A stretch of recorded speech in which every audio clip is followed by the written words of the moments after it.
Support for this episode of PBS Reno Arts is provided by the Nevada Arts Council. Arts and creativity make us stronger, fueling innovation, prosperity, and thriving communities across Nevada.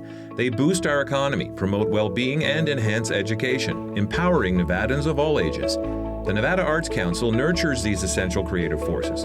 Together, let's elevate the arts in every corner of our great state. More at nvartscouncil.org.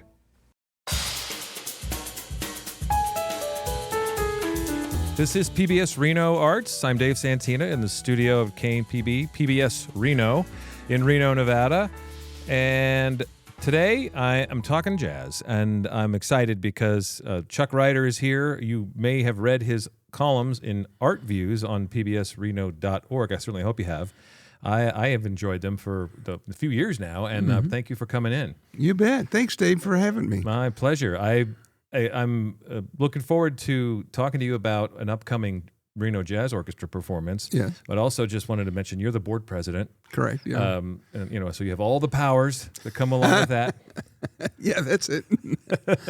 And you guys are getting ready for a show coming up December 7th, which is a Sunday at Nightingale Hall, right? That's called Home for the Holidays. Tell me about that show. Yeah, so we have an annual Christmas show, and we have different themes through the years. And this year, we thought we'd focus on Home for the Holidays. And what I mean by that is that over the course of a season, we'll have guest artists from all over the country come and sing or perform with us. And for this concert, we really wanted to showcase some local singers that are very talented and deserve wider recognition that you will enjoy. Nice. So who's going to be there? Cammie Thompson, who I've known, it says here, 42 years. And I can't believe it, but yes, I remember when we were both very young. And it says so in writing, so it must be true. It is true. And, she's released many albums. She's a great singer and actress, or actor, as the case may be. Sure. The other lady is Whitney Meyer. Oh, famous name around here. Yeah. So we reached out to her. She hasn't sung with us before. I don't know if she's sung with a big band, but she's got a great voice. And we're thrilled that she's joining us for the concert. And then we have Kyle Ray, who's a great singer in sort of the Sinatra way, that style. He's worked with us a couple of times, and he actually has his own 25-piece orchestra that he employs on occasion. Oh, wow. Well, so that sounds like a blast. So that's coming up December 7th at Nightingale Hall at the University of Nevada. Mm-hmm. We'll hit this again at the end, but if I don't ask now, I'm in danger of not mentioning it. How do people get tickets? They can go to our website. It's very simply Reno Jazz Orchestra, all one word, .org. Beautiful. And as board president, you get the best seats in the house, right? Indeed. If there's an empty seat, that's probably the one I'm going to sit in. Right. So the Jazz Orchestra is an interesting story. I read a little bit about it. I love listening to jazz. Mm-hmm. I'm a fan from years ago, partly due to working at PBS Reno and doing stories about jazz music and musicians and really getting into it. Ken Burns' series also kind of helped push me into that a little bit, teaching me a lot about the history of it. Mm-hmm. But this particular orchestra from what I read, has a really interesting history. And you've been there from the start, right? Absolutely. My joke is I was 12, but no, that's not true. You were actually 13. Yeah, I was actually, yeah. So we started in 1997, and the history is we were all casino showroom musicians, and we decided we wanted to play music we wanted to play other than, you get hired and they tell you what to play, right, which is also fun. So we started up in 1997 and became a nonprofit, and we've grown very nicely with the support of the community from a group of guys that said, let's put on a show. Yeah. And now we have a season, 10, 15 concerts a year, an education program, and our community has been so wonderful in supporting us. And so how many musicians started this? Because I think, back when the showrooms were busy and had live bands. They all had live bands. There must have been quite a few possible musicians to join. How many started it?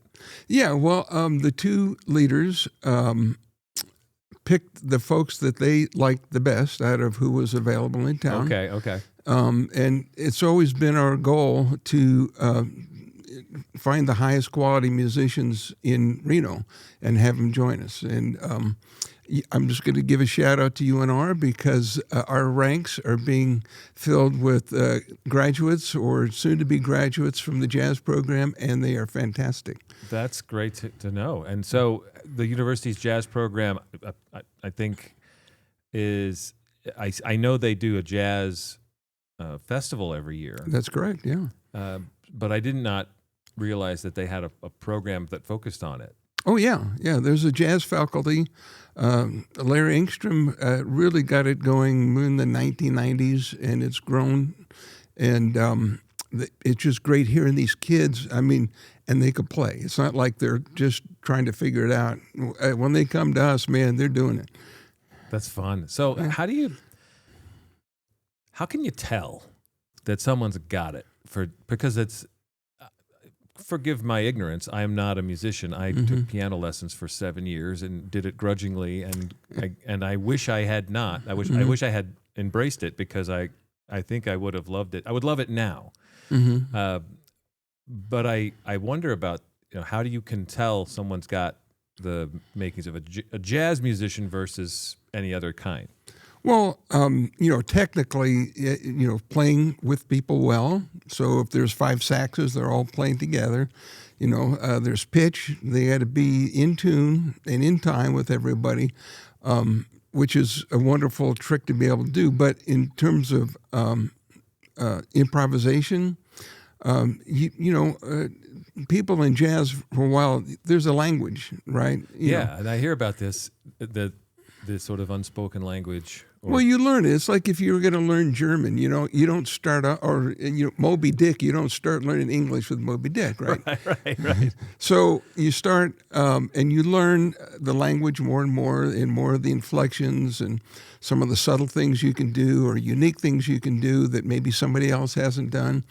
And it's pretty easy to hear when somebody stands up. So we have an alto player that I think is not even 20 yet, and he's fantastic. And you hear him play, and man, that guy's got it.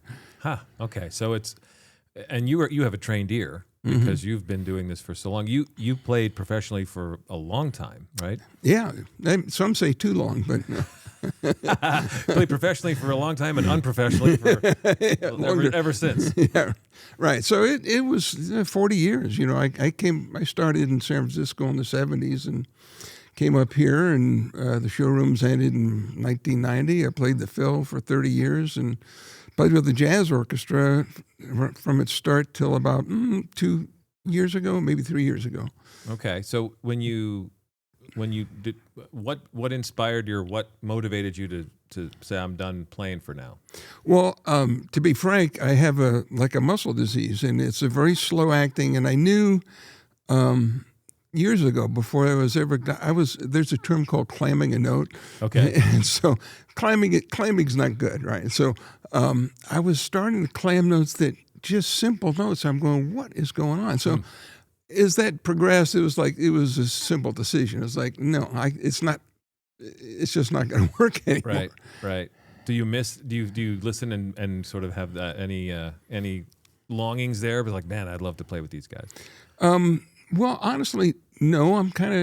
I got used to the fact. When I stepped away from the fill, I didn't have that. I love classical music, but Sure. I didn't have that feeling like, I got to be back in the game. Okay. So now I'm like composing and arranging and things like that. Okay, so you are creating music, Yeah, just in a different way. Correct. Yeah. So what kind of music do you compose? Well, some original material, but lately, my dream project was the Donny Hathaway concert that we did in September. I remember you wrote about that in your Art Views column. Yeah. Another plug for the Art Views column. If you haven't read them, go to pbsreno.org and read the Art Views columns. They are cool, and Chuck does a great job. Sorry, I digress. No, well, Donny Hathaway had been a musical hero of mine for many years, and I've always wanted to do a concert of his music. And when I started the project, okay, I'm thinking big band singers, and then I said, okay, let's add strings. So we had a string section for the first time.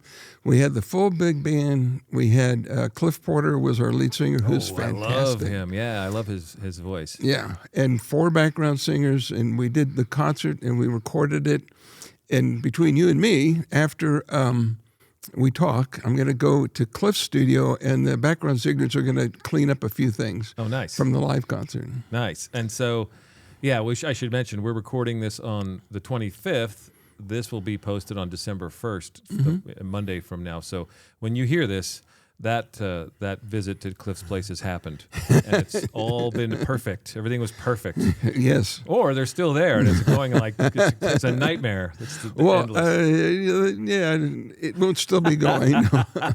I'm going to go home and go to bed. I understand. I understand. Okay. Well, so you're finishing the recording of, or you're polishing the recording from that performance that you'd written for. Right. So we're going to, if you read my blog, you see the beginning challenges of having 60 mics on stage. But I hope to, in my next blog and future blogs, sort of give you an update and how you can hear how it starts as a rough diamond and gets polished into like a finished product. Yeah, I love that process. It's fascinating, especially to people who don't live in it, who don't really understand it.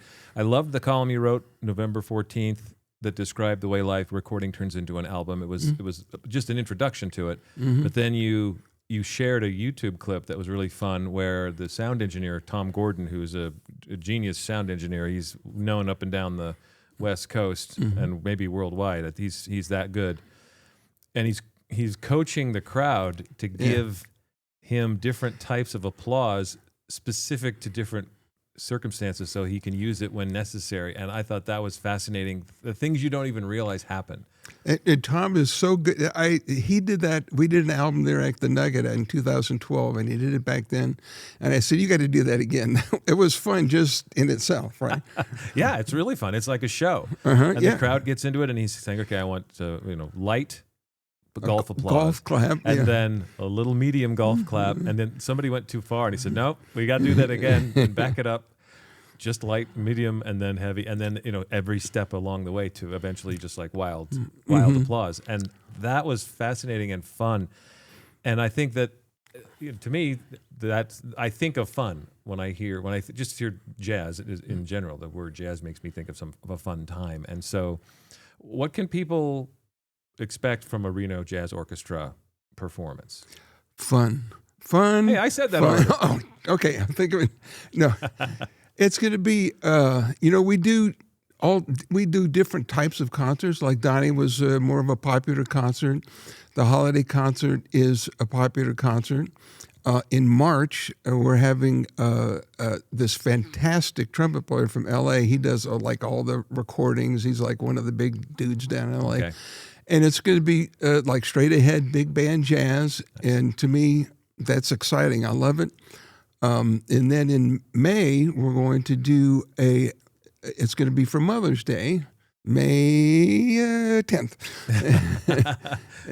and Nicholas Beard, who's been with us before, is going to do a tribute to Al Jarreau. Oh, nice. And Nicholas is great. And I have to give a shout out to our music director, Greg Johnson, who does so many arrangements for our concerts.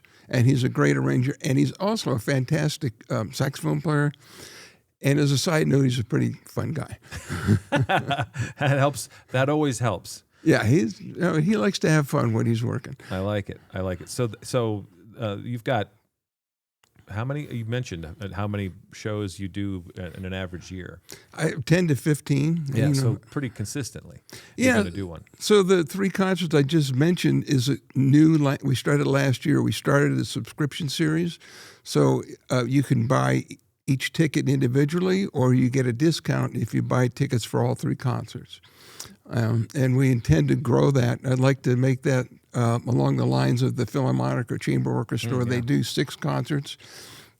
And it can be very serious stuff or good stuff, but we also want to do concerts that engage people maybe not familiar with jazz and get them introduced to it and love it, because it's America's great art form. It is, and I would love to see some of those performances and to learn along with the performance, because some of the things that I always find fascinating are you mentioned the subtle cues that musicians give each other, and a look can mean something different depending on the circumstances, and people know, the musicians know, and they go with it. And I think that is that language of music is fascinating to me. And those of us who have, we have not done the Duolingo yet to learn jazz. Well, it's not just the look, but it's what you play. Sometimes you'll play something, and man, that gets somebody else going, right? They hear that and say, "Oh, I'm going with that."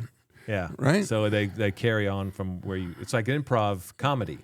Right? Yeah. It's yes and. Oh, yeah, we stay away from the comedy part for the most part. Hopefully, yeah. But the sense of camaraderie, we hope to see that carry forward. Absolutely. Now, you write about this stuff in your Art Views column, and I mentioned the latest one. How challenging is it to write about an audible art form? Because you've got to put into words description of this art form that is music, and so I'm always impressed by how you write about it. Oh, well, that's interesting. I mean, how do you describe the color blue? Yeah. I don't know how you do that. I just do the best I can. I'm not sure I have a trick or a thought. I just talk about what's going on, what we're doing, and things of that nature, and hopefully the audience follows along. Yeah. Do you have this is the kind of stuff that I always wonder about, people who, musicians who have played, in your case, for, quite a while and have a huge backlog of history and experiences. When you have spare time, free time, you're maybe just driving in the car, do you have favorites that you listen to, or is it whatever comes along? No, I have favorites, but I don't like to focus on 1 or 2 musicians or artists. I'd like to hear a full spectrum of musicians and styles. For example, I'm working. This is a tip. This is a hot tip for you. Okay, all right. I'm working on an Afro-Peruvian project that would have the big band and strings, but Afro-Peruvian rhythms and styles and thoughts, and so that's new. That sounds amazing. Yeah. Yeah. So. I realize that this may be early on in that process. It sounds like maybe it's early on in that process. And I've got several pieces composed, but we have a year's worth of work to artists, and then the big funding question. That's always. Gee, what's that about? Yeah. So, and I should mention, Reno Jazz Orchestra does accept support from the community. It's a not-for-profit, right? So we are a nonprofit. And how can people contribute? A number of ways. I mean, our website is the easiest way. There's a donate button. You can go to different levels. You can email me. You can email our executive director, Vern Scarborough, or any of our staff if you have questions. There's plenty of places where you can learn about the different things we're doing. For example, we haven't talked about our education program. Right, and that's a big part of what you do, the youth orchestra, right? Yes. Yeah. So we've been doing it since about 2000. So we had one program back there called Jazz in the Schools, and the band would go to a school. Right. So over the years, we're now at UNR, and there's 15, 16 schools that perform and get critiqued, and the kids get together and play, and it's a wonderful day. And that sort of started our education program. And some of this is a little bit of this is self-interest, because we want to get the next generation engaged in jazz. That makes sense.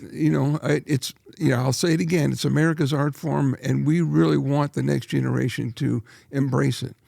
And as again, UNR is really helping those kids, those students get there. But we have many other things, if you have a minute.